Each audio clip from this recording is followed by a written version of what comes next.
Hello, my name is Andrea Jones, and I'd like to thank everybody who took the time to listen. This is my story. I am on bed rest. I've been having to walk around as much as possible, but when I get the time to rest, then I'm resting because I am carrying by Austin John Meador, and I have been carrying for 2 years. So I'm going to start from the beginning. I met Austin John Meador in November 2015. He was abusing me from the beginning of the relationship, and he had drug possession. He had a charge for drug possession and theft. In November 2015, a 911 call was made by a civilian who witnessed Austin Meador attacking me in the Motel 6 parking lot in Conroe, Texas.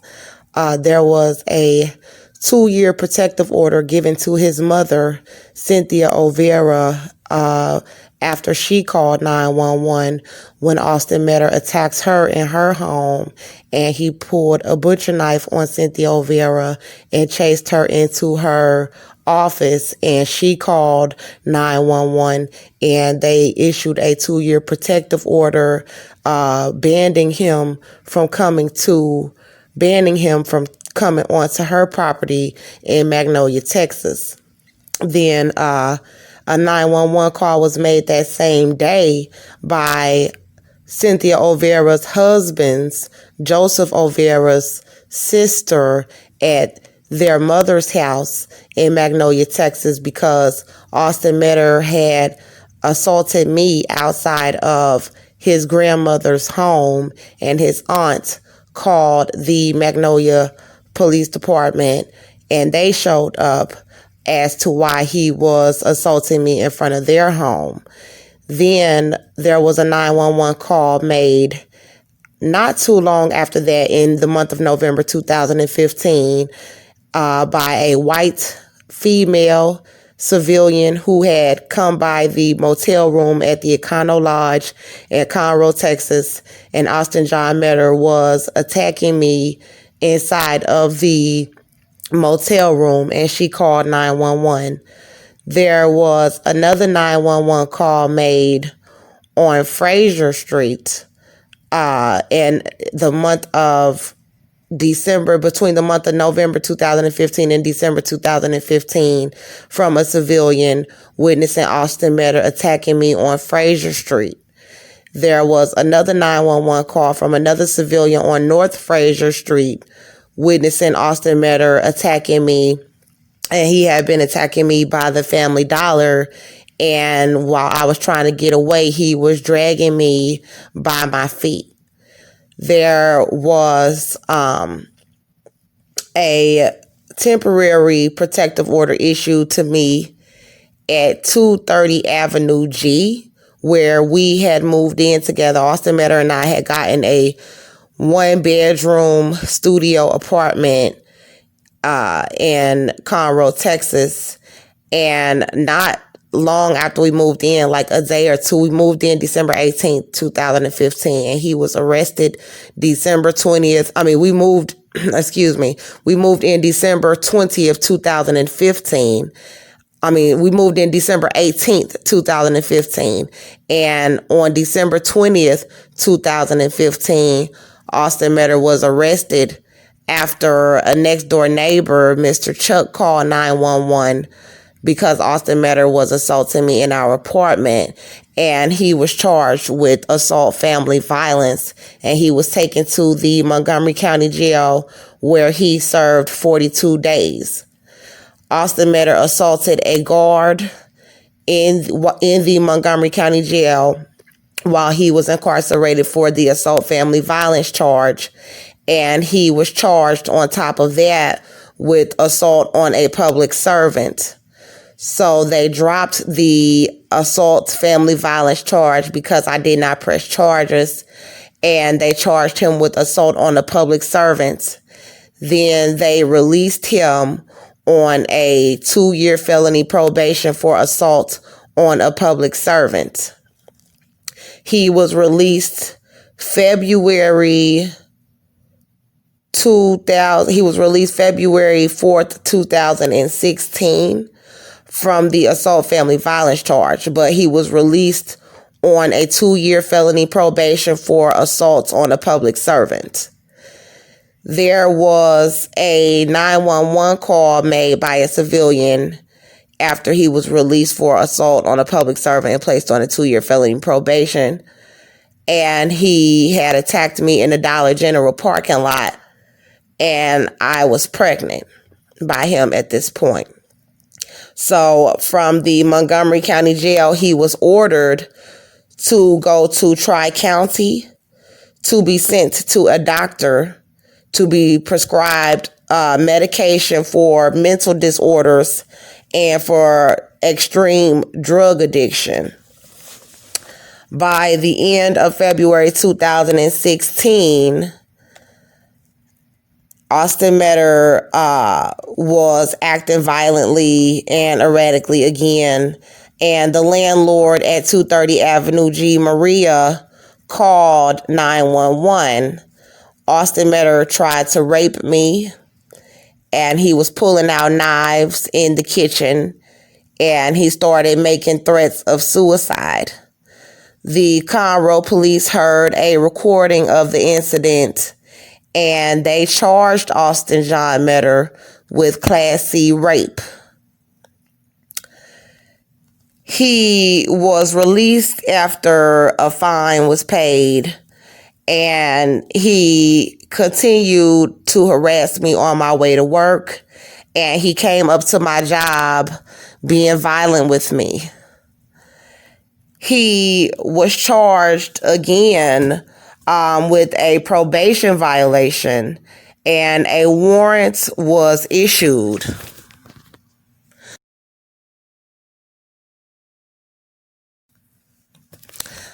The probation officer found out about the Class C rape charge that he was arrested for, and his probation officer issued a warrant, and Austin Meador was picked up by the Conroe police on a warrant issued by his probation officer. Austin Meador was sentenced to 100 days in the Montgomery County Jail as a probation violation. So we were evicted from 230 Avenue G due to frequent 911 calls. And I had to be out of that property. He was incarcerated at the time, and I had to move out of the property at the end of March 2016. So I had to walk around pregnant, looking for a new apartment while Austin Meador was incarcerated on the probation violation. He was issued 100 days, and he was incarcerated while I was 2 months pregnant, limping around Conroe, Texas, for a new place for me and my baby. And I found an apartment at 1308 Houston Street, and I leased that apartment through Keller Williams. While I was in this new apartment, I had to call an ambulance to 1308 Houston Street. I was bleeding, and I was transported to Conroe Regional Hospital. The woman who did the transvaginal ultrasound found his heartbeat, and he was 16 weeks old. He was 16 weeks, and I was on bed rest, and the bleeding stopped. I started going to UTMB Health, and my exams came back that I was completely healthy. Cynthia and Joseph O'Vera, his parents, gave me a White's Grand Am when I was 5 months pregnant. I started going to the Woodlands Hospital for primary care and driving myself to visit Austin in the Montgomery County Jail. he was getting in trouble and fighting, and he got moved to a level 3 unit. I was 6 months pregnant when Austin Meador was released from the Montgomery County Jail from the probation violation from the rape charge. He came to my home at 1308 Houston Street, apartment 3, Conroe, Texas. It was a 2-bedroom, 1 bedroom for me and 1 bedroom for my baby boy's nursery. He was drinking 40-ounce beers and big cans of beer. He snatched off the wall sockets. He tore off the light switches. He punched huge holes in the walls. He was throwing beer bottles and kitchen items. He was flipping over the Lazy Boy recliner sofas in the living room. A 911 call was made by my downstairs neighbor, Shay, an African-American woman. She reported to the Conroe police that she thought he was hurting me upstairs. I ran out of the house one night, naked and screaming. He picked me up by my belly, and he carried me back upstairs by my baby bump. My baby bump was hurting, and my baby was moving sluggish. I went to the emergency room at Conroe Regional to be monitored. He was picking me up in my bedroom during an altercation where he had become violent with me in the home, and he was trying to slam me by my stomach when I was pregnant with Melbourne. He kicked dents in the white Grand Am, and he was beating me up and robbing me for the vehicle. A 911 call was made by a civilian on Fraser Street by my home, and it was a black woman. She had gotten out of her vehicle while he was attacking me in the streets. As I was trying to walk away, he was getting violent with me, and the black woman had gotten out of her car. I was visibly pregnant in my 3rd trimester, and she kind of got in the middle of it, and she got out of her car in the middle of traffic, and she ran up to me and was screaming, "Ma'am, are you okay?" No, I'm calling 911. And she started calling 911 immediately, and her and the male who was in the car would not drive off until they figured that I was okay, because it was obvious that he was attacking me. And the police were used to being called out. He punched out the glove compartment inside of the white Grand Am while we were in the car. He tore down the rear view mirror while we were in the vehicle. He made the car break down, speeding off in the vehicle on nights that he was abusing me. He kicked my front door, jamming the locks to where you could not really open the door. Sometimes you would be locked inside of the home, or you would be locked outside of the home, because he had kicked the door so bad that sometimes the locks would jam and lock you in the home, or you could not get in with the key. He messed with the locks in the bathroom to where I could not lock the bathroom doors. He punched holes in the closet doors with his fist. And I called 911. And I tried to get away from him one day when he was screaming and yelling and calling me names, and I knew that it would get violent, and I snuck to the car and tried to pull out in the white Grand Am, and he jumps on the back of the vehicle as I was trying to pull out of the driveway, and I started calling 911, telling them that I was trying to get away from Austin John Meador, and he was kicking the windows on the back of the car as I was trying to get away, trying to kick in the window with steel toe boots on, and he rolled on the back of the car while I was on the phone with 911, and I was trying to drive a slow distance to give him opportunity to get off of the car without getting hurt, and trying to buy myself enough time for the police to arrive, because I did not feel safe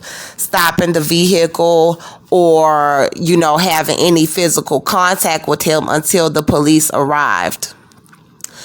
So he was trying to force me to have sex with him and oral sex with him, trying to force me to have sex and forcing me to have oral sex with him in my apartment. He was yelling at me in the doctor's office at the Woodlands Hospital, to where one of the nurses or the women from the administration department had to sit us down to see what was going on, because he was yelling at me at one of my doctor's appointments that he went to with me. I believe it was the first one that he went to with me. He was yelling at me in the car. He was yelling at me in the grocery store.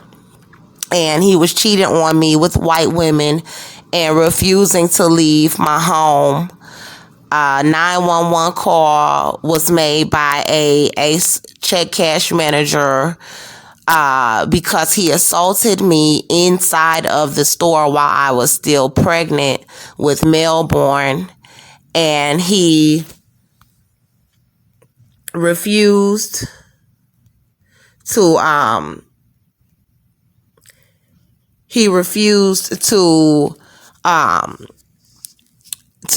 behave like a normal civilian inside of the store. So she had to call 911, and she was concerned about my safety. He had slit my thumb open when he hit me.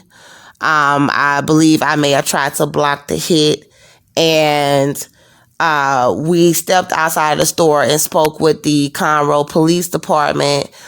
He hit me because I had put a lock on my cell phone, and he did not want me to have a lock on my cell phone where he could not access the information inside of my cell phone.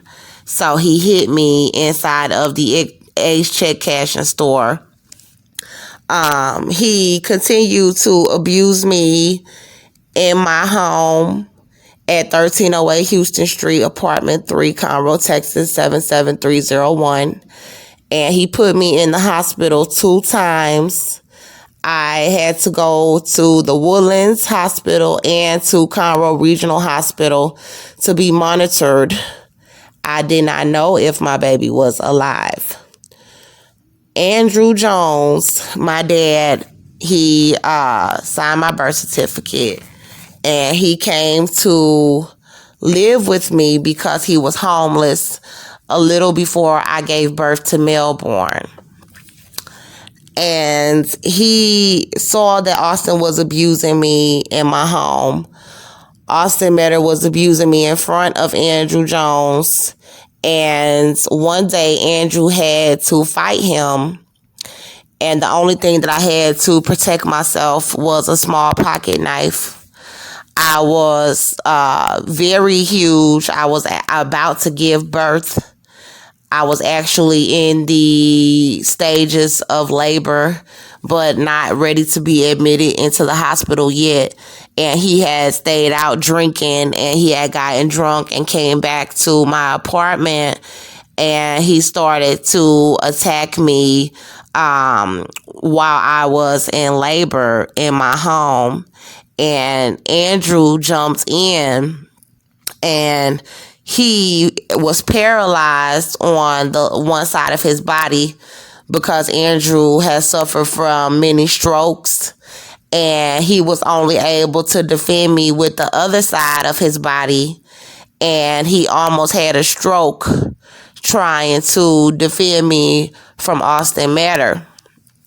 And he hemmed Austin Meador up on the wall, and he almost had a stroke.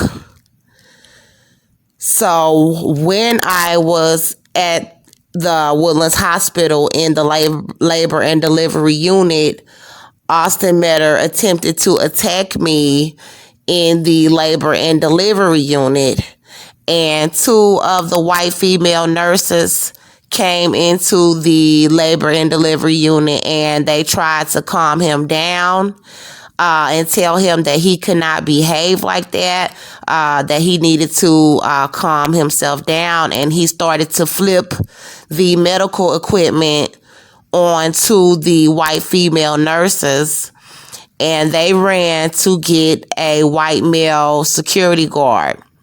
He was an older, heavy-set white male, and he had to make Austin Meador leave the hospital. And Austin Meador was waiting outside in the parking lot with my dad, Andrew Jones. And the medical staff was concerned about my safety. And the white male officer asked me, did I feel comfortable leaving the premises with Austin John Meador?